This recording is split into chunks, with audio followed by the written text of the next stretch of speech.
The late August heat clung to Austin, Texas, heavy and unrelenting, as Jim Carter stood in his cluttered kitchen, the ceiling fan whirring lazily overhead. At 47, his broad shoulders and salt and pepper hair carried the weight of years spent under the Texas sun, barking orders at construction crews with a voice that could cut through steel. His green eyes, sharp from a decade in the army, flickered to the coffee pot, its brew strong enough to wake the dead, a morning ritual he clung to like a lifeline since coming home from Iraq. The kitchen was small but sturdy, a reflection of his no-nonsense life, chipped oak cabinets, a fridge humming with quiet reliability, and a worn table where he'd built dreams with his wife, Rachel, and their daughter, Lily, now 22. He was reaching for the Austin American-Statesman, savoring the calm before the chaos of the construction site, when his phone erupted, a shrill ring that sliced through the stillness like a blade. Unknown number. Mr. Carter. The voice was clipped, clinical, slicing into his gut. This is St. David's Medical Center. Your daughter Lily's been admitted to the ER. You need to come now. Jim's hand froze mid-reach, coffee forgotten, the mug trembling as his fingers tightened around the phone. What happened? He demanded, voice steady despite the storm brewing inside. We can't discuss it over the phone. Please hurry. The line clicked dead. He grabbed his denim jacket, boots pounding the linoleum as he bolted out the door, leaving toast half buttered on the counter. The old Ford F-150 roared to life, tires screeching as he peeled out of the driveway, the suburban street blurring past, ranch-style homes, kids' bikes abandoned in yards, a world too normal for the dread clawing at his chest. The hospital loomed ahead, its sterile lights glaring like a spotlight on his worst fears. A nurse waved him toward a curtained bay, and there she was, Lily, his fierce, bright-eyed girl, lying broken on a gurney. Bruises bloomed across her face, her left cheek swollen purple, tears cutting tracks through the grime on her skin. Her hands shook as she clutched a thin blanket, her voice a cracked whisper, "Dad." Jim dropped to her side, his calloused hand enveloping hers, gentle against the rage boiling in his veins. "I'm here, sweetheart." What happened? Lily's sobs broke free, raw and jagged. "I came home early from Jenna's, heard noises upstairs, in your room." She squeezed her eyes shut, as if to block the memory. "Mom was there, with Uncle Mark. They were, together." The words hit Jim like shrapnel, each syllable tearing through 25 years of marriage. Rachel, his Rachel, with Mark, her smarmy real estate brother who'd always reeked of too much cologne and fake charm. "I screamed," Lily went on, voice dropping to a tremble, "and then these guys came out of nowhere, Mark's goons. They grabbed me, threw me down the stairs. Dad, they're still there, drinking your bourbon, laughing like nothing happened." Jim's jaw locked, his breath steadying into a soldier's rhythm, calm before the kill. He kissed her forehead, soft but firm. "Did the doctor see you?" "Waiting on X-rays," she murmured. "Good. Rest now. I'll be back." Her hand gripped his wrist, desperate. "Dad, don't do anything crazy." He forced a smile, cold as steel. "Not crazy, Lily. Just what's gotta be done." He found the nurse's desk, his boots clicking with purpose. "My daughter, Lily Carter, I need her injuries documented. Photos, reports, all of it." The nurse hesitated, but Jim's stare, unyielding, honed by battle, made her nod. "I'll get it started." His mind raced as he processed it, Rachel, Mark, hired muscle beating his girl. This wasn't just infidelity, it was war. He dialed an old army buddy, voice low. "Pete, it's Jim. That favor from Fallujah. I'm cashing it now. Dig up everything on Mark Daniels, business, dirt, all of it." The call ended, and Jim stood under the hospital's harsh lights, the life he'd known crumbling. Rachel and Mark had crossed a line no father, no soldier, could forgive. They'd pay, he'd make damn sure of it. The Texas night buzzed with cicadas as Jim Carter's Ford roared back into his quiet Austin neighborhood, headlights cutting through the humid dark like a predator's gaze. The house, a single-story ranch with peeling white paint, glowed faintly from within, a mockery of the home he'd built with sweat and loyalty. Rachel's betrayal with Mark, her brother, burned in his skull, but Lily's broken face, bruised and swollen, lit the fuse of a rage he hadn't felt since the deserts of Iraq. He spotted two sleek black Tahoes parked crooked in the driveway, their tinted windows screaming hired muscle trying to blend into this working-class street. Amateur move. Jim killed the engine a block away, boots silent on the asphalt as he slipped toward the house, years of army stealth snapping back like muscle memory. The front door hung ajar, spilling light and laughter onto the porch, a sound that twisted his gut. Bass-heavy country music thumped from the living room, masking his approach as he slid in through the side entrance, a ghost in his own home. The air stank of cigarette smoke. Rachel knew he hated smoking inside, and bourbon, his bourbon, the bottle he'd saved for special nights now fueling their mockery. Voices drifted over the music, Mark's, oily and loud, "Man, you should have seen Jim's face at Lily's graduation, proud dad, totally clueless." Laughter erupted, then Rachel's voice, slurred and sharp, always with his coffee and newspaper, like clockwork, never saw it coming. Jim's fists clenched, nails biting into palms, 25 years reduced to their punchline. He stepped into the doorway, shadow falling across the scene. Rachel sprawled on the couch, blouse unbuttoned, glass dangling in her hand, her dark hair a mess. Mark lounged beside her, arms slung around her shoulders, his tailored shirt wrinkled but smugness intact. Two goons in cheap suits leaned by the windows, beers in hand, playing at professionalism. "Get out," Jim's voice sliced through the noise, low and lethal. The room froze. Rachel's glass slipped, splashing bourbon on the rug he'd laid last spring. Mark's smirk twitched. Well, the big man's home," he drawled, eyes flicking to his guards. 5 seconds, Jim said, "then I start breaking things." The first goon, young, bulky, all bravado, stepped up. "Listen, pal," Jim moved like a storm. His fist smashed the man's throat, cartilage crunching, then a knee to the gut dropped him gasping. The second reached for a gun, Jim snapped his arm back, bones popping, and slammed his skull into the wall, once, twice, until he crumpled, out cold. 15 seconds, 2 down. Mark stumbled back, dragging Rachel with him. "Jim, be reasonable," he yelped. "Reasonable?" Jim advanced, voice a growl. "Like your thugs were with my daughter."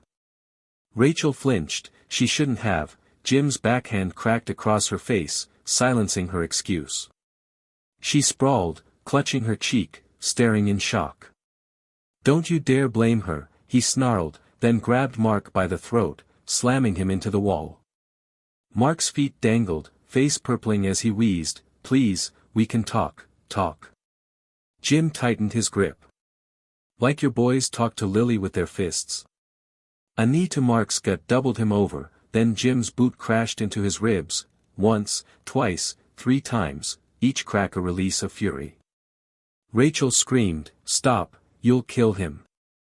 "Not yet," Jim said, calm as death, yanking Mark's head up by the hair. "Your men hurt my girl. Let's see how you like it." What followed was precise, brutal, a soldier's art. Fists met flesh, calculated to hurt, not kill, leaving Mark a sobbing heap, blood pooling on the hardwood. Jim turned to Rachel, trembling against the couch. "Tommy, please, I can explain, don't call me that," he said, eyes ice. "Pack your shit. 10 minutes, or you'll wish you had." She staggered up, mascara streaking. "Where do I go?" "Ask your brother." Jim's laugh was hollow, "when he can breathe again." He faced the goons, one out, one choking, and pointed. "Take your boss and fuck off. I see you again, they won't find you." They dragged Mark out, moaning, Rachel stumbling behind, glancing back once. Jim turned away, surveying the wreckage, glass, blood, burns on his table. His phone buzzed. "Pete. Meet me tonight. Got something. This wasn't over. It was just starting. The Austin night pressed thick and heavy against the windows of Jim Carter's Ford F-150, parked along the shadowed banks of Lady Bird Lake, the water glinting black under a sliver of moon. The engine ticked cool, a faint echo in the stillness, as Jim sat behind the wheel, his green eyes hollowed by exhaustion and betrayal. At 47, his weathered hands gripped the steering wheel tight, knuckles white, the calluses from years swinging hammers and hauling steel now a testament to a life he'd thought was solid, until tonight. Rachel's voice, slurred, mocking, rang in his ears, her words from the living room a knife twisting deeper, always with his coffee and newspaper, never saw it coming. Beside him, on the passenger seat, lay the silver necklace he'd given her on their 10th anniversary, its delicate chain catching the dashboard light, a relic of love turned to ash. He stared at the lake, its surface calm, mocking the storm inside him. Memories flooded unbidden, sharp as shrapnel. Rachel in a sundress, laughing as they painted the kitchen a bright blue under a July sun, her dark hair tied back with a bandana. Campfires by the lake, her head resting on his chest as cicadas sang, the stars above Texas vast and endless. The day Lily was born, Rachel's tired smile as he cut the cord, promising to protect them both forever.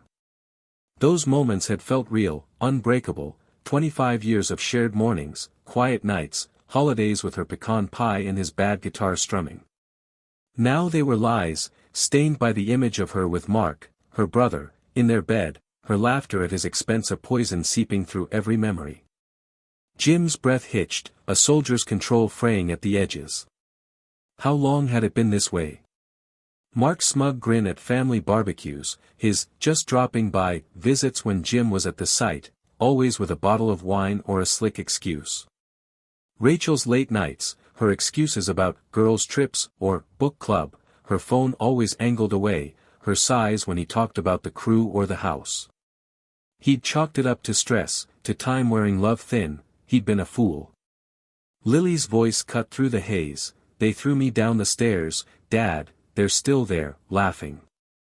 His daughter, his heart, beaten in her own home while he'd been pouring concrete downtown, trusting the woman he'd sworn to grow old with. The necklace glinted, a taunt, he hurled it into the glove box, slamming it shut, the sound a gunshot in the quiet cab. He pulled out his phone, thumb hovering over Pete's number, the army buddy who'd promised intel on Mark. Digging now, Pete had texted earlier. This guy's dirty. Give me a day. Jim's jaw tightened. Mark wasn't just a cheating bastard, he had muscle, goons who'd hurt Lily, which meant money, power, something bigger than a sleazy affair. Rachel knew. She'd chosen it, chosen Mark over him, over their daughter. The realization settled cold and hard, this wasn't just personal, it was a betrayal of everything he'd fought for, every scar from Iraq earned to keep his family safe. He'd built this life, steady, honest, a foreman's paycheck stretched to cover braces, college, a mortgage, while she'd been plotting behind his back, turning his home into a stage for her lies. The lake shimmered, indifferent, as Jim's mind churned. He'd missed the signs, her new perfume last Christmas, the way Mark's hand lingered on her shoulder at Thanksgiving, the hushed calls she'd take on the porch. He'd trusted her, loved her, blinded by the routine they'd carved out, coffee at dawn, her kiss before he left for work, the way she'd hum Patsy Cline while cooking. Now it was all hollow. Lily's bruises flashed in his mind, her trembling voice, Uncle Mark, and Jim's fists slammed the dashboard, pain jolting up his arms. He wasn't just a husband scorned, he was a father failed, a soldier outmaneuvered in his own damn house. His phone buzzed, snapping him back, Pete. Call me. Found something big. Jim dialed, voice rough. What you got? Pete's tone was grim. Mark's into some shady shit, real estate scams, maybe worse. Got a lead on his crew, too. Meet me tomorrow, midnight, Old Quarry off 183. Jim nodded to the dark. I'll be there. He hung up, staring at the necklace's shadow in the glove box. Rachel and Mark thought they'd played him for a sucker, laughed while Lily bled. They didn't know the man they'd woken, the one who'd crawled through sand and fire, who'd learned to bury pain and wield it like a weapon. This wasn't over. It was war now, and Jim Carter didn't lose wars. The air hung damp and cool along Lady Bird Lake as Jim Carter sat in his Ford F-150, the dashboard clock glowing 2:13 a.m., the Austin skyline a distant smear of lights across the water. His green eyes burned with a quiet fury, the silver necklace still locked in the glove box like a prisoner of war, its gleam a constant reminder of Rachel's betrayal with Mark, her brother, her lover, her conspirator. At 47, Jim's hands rested heavy on the steering wheel, the scars and calluses from Iraq and construction sites now symbols of a life he'd poured into a family that had turned on him. Lily's bruised face haunted him, her trembling voice, "They threw me down the stairs, Dad," and every breath fueled a rage he'd buried since the army, a rage now clawing free. He wasn't just a cheated husband, he was a father scorned, a soldier blindsided, and the pieces were falling into place. This was bigger than an affair. He replayed the night, Rachel's slurred taunts, Mark's smug laughter, the goons who dared touch his daughter. But it was her words that stuck like thorns, always with his coffee and newspaper, never saw it coming. She'd played him, masterfully, mercilessly, turning their home into a trap while he hauled lumber and signed payrolls. How long had she pulled the strings? Flashbacks hit hard, her perched on the blue kitchen counter last spring, texting furiously, brushing him off with a client thing when he asked. Her sharp tone in the living room, "Why don't you quit that dusty job, Jim? We could do better." He'd laughed it off, thought she was tired, not plotting. Now he saw it, control, disdain, a slow unraveling of the life he'd built to keep her happy, safe, loved. The lake lapped softly against the shore, its calm a cruel contrast to the war in his head. Mark's presence had grown over the years, too many family dinners, where he'd linger, his slick real estate pitches dripping with arrogance, his hand brushing Rachel's arm too long. Jim had ignored it, chalking it up to sibling closeness, swallowing the unease for her sake. But the goons, those weren't lovers' muscle, they were hired enforcers, tied to something darker. Rachel wasn't just cheating, she was in deep, complicit, choosing Mark's world over theirs. Lily's words echoed, "They're still there, drinking your bourbon." They'd beaten his girl, laughed in his house, and Rachel had let it happen, maybe ordered it. The thought turned his stomach, his fists clenching until his knuckles ached. His phone buzzed, Pete, the army buddy digging into Mark's dirt. Jim answered, voice low. "What did you find?" Pete's tone was tight. "Mark's running a racket, shady property deals, flipping foreclosures, maybe laundering cash. Those goons. Not random. They're tied to a crew out of San Antonio, small-time mob, big-time trouble. I'm still digging, but it's ugly." Jim's jaw locked. "Rachel?" Pete hesitated. "Her name's on some accounts, joint with Mark. Looks like she's been moving money for him. Months, maybe years." The line crackled with silence, then Jim growled, "Keep going. I need everything." He hung up, staring at the lake, the truth sinking in like lead. Rachel hadn't just betrayed him, she'd sold him out, piece by piece, to her brother's empire. He leaned back, mind racing through the signs he'd missed. The new car she'd bought last fall, a bonus, she'd said, but his paycheck didn't stretch that far. The late-night meetings with Mark, her evasions when he asked about bills, the way she'd push him to sell the house, "We could upgrade, Jim, live bigger." He'd resisted, loving the ranch they'd made theirs, the backyard where Lily learned to ride a bike. Now he saw it, greed, manipulation, a plan to strip him bare while she played the doting wife. Lily's attack wasn't a mistake, it was a warning, a misstep in their scheme when she'd walked in. Rachel's control had been absolute, her love a lie, and Jim had been too damn blind to see it, until now. The horizon glowed faintly with dawn as Jim's resolve hardened. He'd trusted her with everything, his heart, his home, his daughter, and she'd handed it to Mark, a parasite in a suit who dared touch his family. Pete's call confirmed it, This was a war of money and power, and Rachel was no victim, she was a general in Mark's army. Jim's fingers traced the glove box, the necklace inside a ghost of promises broken. They thought him predictable, a grunt too busy swinging hammers to notice their game. They were wrong. He'd fought bigger enemies, survived worse odds, and this time, he'd dismantle their world, brick by bloody brick. The lake shimmered, dawn breaking, but for Jim, it was the dawn of vengeance. The first light of dawn crept over Austin, painting the trails of Zilker Park in soft gold as Jim Carter pounded the gravel path, his boots kicking up dust with every stride. At 47, his lean frame cut through the crisp morning air, breath fogging in short, sharp bursts, each step a defiance against the wreckage Rachel and Mark had left behind. His green eyes, once dulled by betrayal, now burned with a fierce clarity, the bruises on Lily's face etched into his soul like a battle scar. Iraq had taught him survival, this, his daughter beaten, his wife a traitor, taught him rebirth. He'd lost everything he'd known in that house on Maple Drive, but here, under the Texas sky, with sweat streaking his temples and the city waking around him, Jim was clawing it back, one painful, deliberate step at a time.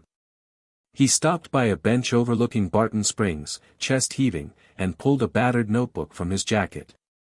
The pages were a mess of jagged scrawl, words he'd scratched out in the dark by Lady Bird Lake, Rachel's laugh, Mark's smirk, Lily's scream. Writing it down wasn't therapy, it was ammo, fuel for the fire he'd stoke until they burned. He scribbled more, her new car, where'd the money come from? Mark's goons, not cheap. The pieces clicked, Rachel's control, Mark's racket, and Jim's pen dug harder into the paper, ink bleeding like the rage in his veins. He'd been a soldier, a foreman, a husband, roles he'd played with honor. Now he was something else, a man unmoored, rewriting his own story from the ashes. Back at the house, or what was left of it, Jim retreated to the garage, his sanctuary. The air smelled of oil and sawdust, tools gleaming under a flickering fluorescent light. He'd cleared Rachel's junk, her yoga mats, her half-read novels, tossing them to the curb without a glance. Now it was his, a workbench littered with blueprints, a breaker box he'd salvaged from a site, wires spilling like veins. He hunched over it, soldering iron in hand, the hiss of melting metal a steady rhythm against the chaos in his head. Each connection he made, each spark, felt like stitching himself back together. Lily was safe with her friend Jenna, healing, but Jim needed this, work, purpose, a way to drown the echoes of bourbon-soaked laughter and his daughter's cries. The park stirred to life around him as he returned later that morning, joggers weaving past, dogs barking, kids chasing frisbees under the cottonwoods. Jim leaned against his Ford, parked off the trail, watching it all with a strange detachment. He'd been part of this once, weekends here with Lily, pushing her on swings, Rachel snapping photos. Now he was an outsider, a ghost haunting his own past. But the notebook in his pocket grounded him, its weight a promise, he'd rebuild, not for them, but for himself and Lily. Pete's call from last night echoed, Mark's dirty, San Antonio crew, big money. Rachel's in it deep. Jim's lips twitched, not a smile, but a predator's grin. They'd underestimated him, and that was their mistake. He drove to a diner off South Congress, the kind with chipped mugs and waitresses who called you "hon" over black coffee and a plate of eggs. He mapped his next move. Pete would dig deeper, bank records, names, proof of Mark's crimes. Jim would use it, not just to survive, but to strike. He'd always been good with his hands, building homes, fixing engines, and now those hands would tear down the empire Rachel and Mark had built on his back. The diner buzzed with morning chatter, construction guys, hipsters, retirees, and Jim felt a flicker of something new, not peace, but possibility. He paid the bill, left a generous tip, and stepped into the sun, the weight of the notebook lighter now, a weapon forged from pain. By noon, he was back in the garage, sweat soaking his flannel as he finished the breaker box, functional, perfect, a small victory. The radio played low, some old Willie Nelson tune, and for a moment, Jim let himself breathe. Lily's voice rang in his mind, "Dad, don't do anything crazy," and he'd kept that promise, so far. This wasn't crazy, it was calculated, a soldier's strategy to reclaim what was his. The park, the garage, the diner, they were steps, not endings. Rachel and Mark thought they'd broken him, left him to rot in their mess. They were wrong. Jim Carter was rising, piece by piece, and when he stood tall again, they'd see a man they never knew, one who'd turn their betrayal into his triumph. The Texas sun dipped low over Austin, casting long shadows across the old quarry off Highway 183 as Jim Carter's Ford F-150 rolled to a stop, gravel crunching under the tires like bones snapping. It was midnight, the air thick with dust and the faint hum of distant traffic, the city's glow a faint haze on the horizon. At 47, Jim stood by the truck's hood, his green eyes scanning the dark, hands steady despite the storm brewing inside, a storm fed by Rachel's betrayal, Mark's arrogance, and the bruises on Lily's face that still burned in his mind. He wasn't the man he'd been a week ago, husband, foreman, steady hand. Iraq had forged him into a soldier, this had forged him into something sharper, deadlier, a blade honed by pain, ready to cut. Headlights pierced the night, a beat-up Chevy pickup pulling up beside him. Pete Torres, his army buddy from Fallujah, stepped out, broad-shouldered, grizzled, a man who'd seen hell and carried it in his limp. "You look like shit," Pete said, voice rough as sandpaper, tossing a thick folder onto the hood. Jim didn't flinch. "Feel worse." "What did you get?" Pete lit a cigarette, the flare illuminating his scarred jaw. "Mark's a goddamn snake, real estate fraud, money laundering, ties to a San Antonio crew called the Vipers. Small mob, big reach. Those goons at your place. Vipers muscle, Vincent Rico and Tommy Bale. Rico's ex-con, Bale's a psycho. They don't just guard, they enforce." Jim's jaw tightened, Lily's trembling voice echoing, "They threw me down the stairs, Dad." Pete flipped open the folder, papers spilling under the Chevy's headlights, bank statements, property deeds, grainy photos of Mark shaking hands with slick-suited men. "Here's the kicker," Pete said, tapping a page. "Rachel's name's all over this, co-signed accounts, shell companies. She's been funneling your savings into Mark's scams for 2 years, $300,000, gone. Divorce papers were filed last month, forged with your signature. Plan was to clean you out, leave you broke while they lived fat." Jim's breath caught, a cold fury icing his veins. Rachel hadn't just cheated, she'd orchestrated a heist, using their life as collateral, Lily's blood as the cost. The quarry stretched silent around them, its jagged cliffs looming like witnesses to Jim's unraveling world. He traced a finger over a photo, Rachel laughing with Mark at some rooftop bar, her hand on his arm, a scene so casual it screamed intimacy. "She played me," Jim muttered, voice low, lethal. I love you, every dinner, a fucking lie." Pete exhaled smoke, nodding. "She's his partner, not just his sister. But it's bigger, Vipers are bleeding cash, Mark's their golden boy. He's desperate, sloppy. That's why Lily got caught, they panicked." Jim's fists clenched, gravel biting into his boots. Desperate or not, they'd crossed a line no father could forgive. Pete pulled out another sheet, names, dates, a web of corruption. "They've got a cop in their pocket, Detective Salas, APD. Buries their dirt. And a lawyer, Greg Holt, who's been laundering through fake property sales. You're up against a machine, Jim, not just 2 assholes in your house." Jim's mind raced, gears turning like the breaker box he'd rebuilt. This wasn't revenge anymore, it was war, a war he'd wage with every skill he'd learned in the desert, every instinct sharpened by betrayal. He'd trusted Rachel with his soul, and she'd sold it to Mark's Vipers, let them beat his daughter while she sipped wine. The folder trembled in his hands, not from fear, but fury waiting to strike. "Options?" Jim asked, voice steel. Pete crushed his cigarette underfoot. "Go loud, you're dead, Vipers'll bury you. Go smart, we dismantle them. I've got a guy, Danny, tech wizard. Can hack their accounts, expose the cash flow. You hit Salas and Holt, they'll turn on Mark to save their asses. Rachel's the weak link, scared, greedy. Lean on her, she'll crack. Jim nodded, the plan taking shape under the quarry's moonless sky. He'd been a soldier who followed orders, a husband who trusted, a father who failed. No more. Rachel and Mark thought they'd won, left him shattered. They'd lit a fuse instead, and Jim Carter was the storm coming to blow their world apart, one calculated, devastating strike at a time. The Austin skyline shimmered under a brutal midday sun as Jim Carter stood outside a sleek glass office tower downtown, the headquarters of Daniels Realty, Mark's empire of lies. At 47, his flannel shirt clung to his sweat-soaked back, the weight of Pete's folder tucked into his waistband like a loaded gun.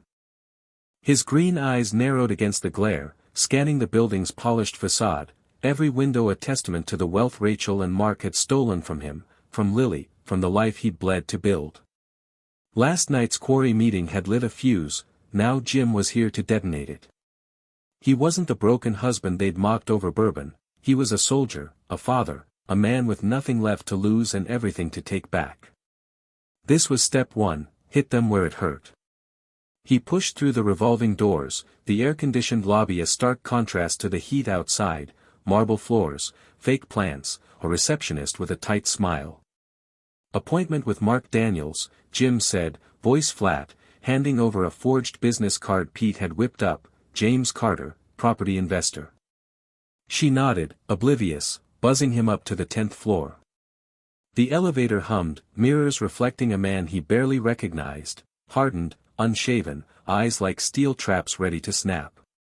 The doors slid open, and there it was, Daniels Realty, gold letters gleaming on frosted glass, a kingdom built on scams, blood, and betrayal. Jim's boots thudded against the carpet, each step a countdown to chaos. Mark's office door was ajar, his voice drifting out, oily, confident, barking orders into a phone, tell Salas to bury that report, Holt's got the deeds ready. Jim stepped in, unannounced, and the room froze.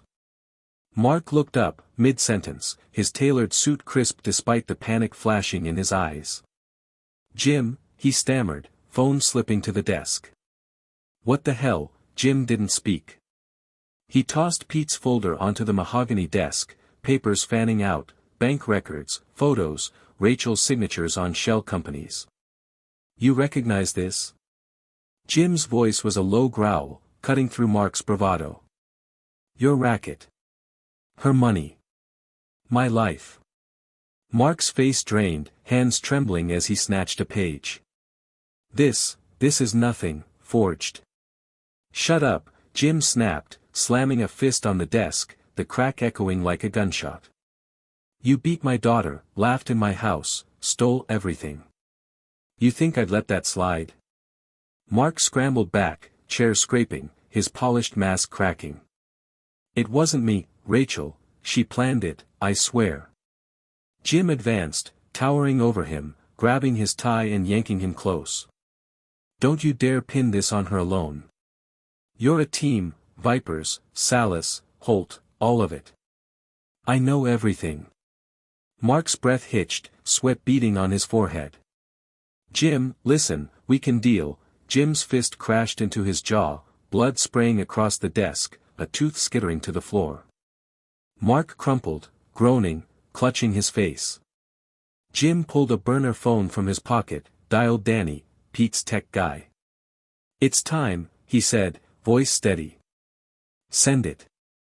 Across town, Danny's fingers flew over a laptop, hacking into Daniels Realty's servers, emails, financials, proof of fraud flooding the inboxes of the Austin Chronicle, the IRS, even the Vipers' San Antonio contacts. Jim watched Mark crawl, blood dripping onto his pristine carpet. You're done, Jim said, cold as steel. Your empire's ash by sundown. Mark wheezed, they'll kill me, the Vipers, good, Jim cut in, leaning close. Let them clean up their mess. But first, you'll feel this. He drove a boot into Mark's ribs, the crack sharp, a father's justice for a daughter's pain. The office windows framed the city as alarms blared faintly downstairs, Danny's chaos spreading. Jim stepped back, wiping blood from his knuckles, the folder still splayed on the desk like a war declaration. Mark whimpered, curled on the floor, a king dethroned. Jim's phone buzzed, Pete, Chronicles running it. IRS on the move. Vipers pissed. Jim didn't smile, he nodded to the empty room, the first blow struck. Rachel would hear soon, feel the walls closing in. This wasn't the end, it was the spark. Mark's world was crumbling, and Jim would be there, match in hand, to watch it burn. He walked out, leaving the wreckage, the storm he'd unleashed just beginning to roar. The Austin dusk settled over the industrial edge of East Cesar Chavez Street, a haze of orange and gray cloaking the rusted warehouses as Jim Carter pulled his Ford F-150 into the shadows of a derelict loading dock. At 47, his green eyes glinted with a predator's focus, the folder of damning evidence now a weapon spent, its contents had hit the press, the IRS, and the Vipers like a Molotov cocktail, and Mark's empire was ablaze. Yesterday's strike at Daniels Realty had been the spark, tonight was the firestorm. Rachel's betrayal, Mark's blood on his knuckles, Lily's bruises, they fueled every step as Jim adjusted the concealed Glock under his flannel, a soldier's instinct guiding him into the dark. This wasn't just revenge, it was Judgment Day. Pete's voice crackled through the burner phone pressed to Jim's ear. Vipers are moving, Mark's a liability now. Word is they're meeting him here, old textile plant, to cut losses. Danny's got their accounts frozen, they're pissed. Jim nodded to the empty dock, gravel crunching under his boots as he slipped toward the warehouse, its broken windows gaping like dead eyes. Rachel, he asked, voice low. Hold up at the house, Pete said. She's next. Focus on Mark, Vipers won't leave loose ends. Jim killed the call, his breath steady, the Glocks weighed a cold comfort against his ribs. Mark had begged yesterday, they'll kill me, and Jim had smiled. Let them try. He'd get there first. The warehouse loomed, its steel doors ajar, voices echoing inside, sharp, angry, accented with San Antonio grit. Jim crouched by a shattered window, peering through. Mark stood in the center, suit torn, face swollen from Jim's fists, pleading with 3 Vipers, tattooed, armed, their leader a wiry man with a shaved head and a switchblade flicking in his hand. I can fix this. Mark whined, voice cracking. The money's tied up, but I've got, the leader cut him off, blade to Mark's throat. You lost us 10 million, cabron. No fixes. Jim's lips twitched, not joy, but justice. He'd set this domino falling, now he'd watch it crash. A gunshot rang out, sharp and final, Mark's body jerking before collapsing, blood pooling on the cracked concrete. The Vipers flinched, heads snapping toward the sound, not their shot. Jim's Glock smoked in his hand, the bullet his own, fired through the window with a soldier's precision. He'd beaten them to it, Mark's death was his, not theirs. The leader barked orders, find him, but Jim was already moving, a shadow weaving through the dock's maze, their shouts fading as he circled back to the Ford. His pulse thrummed, not with fear, but triumph. Mark was gone, the first head severed from the snake Rachel had fed. Back on Maple Drive, the house glowed faintly, Rachel's silhouette pacing the living room through the curtains. Jim parked a block away, boots silent on the asphalt as he approached, Glock still warm in his grip. He kicked the door open, wood splintering, and stepped inside, the air thick with her perfume and fear. Rachel spun, glass of wine shattering on the hardwood, her eyes wide with terror. Jim, oh God, what, save it, he growled, tossing divorce papers, real ones, signed today, onto the coffee table, stained with Mark's blood from his knuckles. Mark's dead. Vipers took the fall, but I pulled the trigger. You're next unless you talk. She stumbled back, sobbing, I didn't mean, Mark forced me. Lies, Jim snapped, grabbing her arm, dragging her to the couch. You sold me out, $300,000, Lily's blood, all for your brother's game. Salas, Holt, who else? She shook, mascara streaking, voice a whimper. Just them, I swear, Mark ran it, I just signed. Jim leaned close, eyes ice. You let them beat our daughter. You laughed while I broke. He pulled a recorder from his pocket, her confession caught in its hum. This goes to the cops, Salas can't bury it now. You're done, Rachel. She collapsed, wailing, but Jim turned away, leaving her in the wreckage of her greed. Outside, the night buzzed, the storm heat unleashed roaring full force, Mark dead, Rachel broken, the Vipers scrambling. Justice wasn't done yet, but it was close. The Austin night draped heavy over Zilker Park, the air cool and still as Jim Carter sat on a bench by Barton Springs, the water's gentle ripple a quiet counterpoint to the chaos he'd unleashed. At 47, his green eyes traced the stars above, hands resting loose on his knees, scarred, steady, no longer clenched in fury. Mark was dead, a bullet from Jim's Glock ending his reign in that warehouse. Rachel was broken, her confession recorded, her empire of greed collapsing under the weight of the press, the IRS, and the Viper's wrath. Lily's bruises were fading, her voice stronger when he'd called her at Jenna's, I'm okay, Dad. Come home soon. The war was won, but the ashes still smoked. Jim wasn't done sifting through them yet. He pulled the battered notebook from his jacket, its pages thick with rage and plans, Rachel's car, Mark's goons, Vipers, now a record of a battle fought and finished. The Austin Chronicle had run the story at dawn, real estate mogul dead in mob hit, wife implicated in fraud. The IRS had seized Daniels Realty's assets, the Vipers were scrambling to cut ties, and Detective Salas, Mark's crooked cop, had been suspended, his badge no shield against the flood of evidence Danny had leaked. Jim flipped to a blank page, pen scratching a single line, Lily's safe. That's enough. He tucked it away, the weight lighter now, a soldier's log closed after the final shot. Back on Maple Drive, the house stood dark, a shell of what it had been. Jim walked the rooms, boots echoing on the hardwood, Rachel's wine glass still shattered by the couch, divorce papers blood-streaked on the table. He'd left her there last night, sobbing in her ruin, and she'd vanished by morning, fled, maybe, with whatever scraps she could grab before the feds closed in. The kitchen felt hollow without her humming, the blue walls he'd painted with her now a stranger's canvas. He didn't linger, he grabbed a duffel, packed his clothes, tools, the breaker box he'd rebuilt, pieces of a life he'd salvage.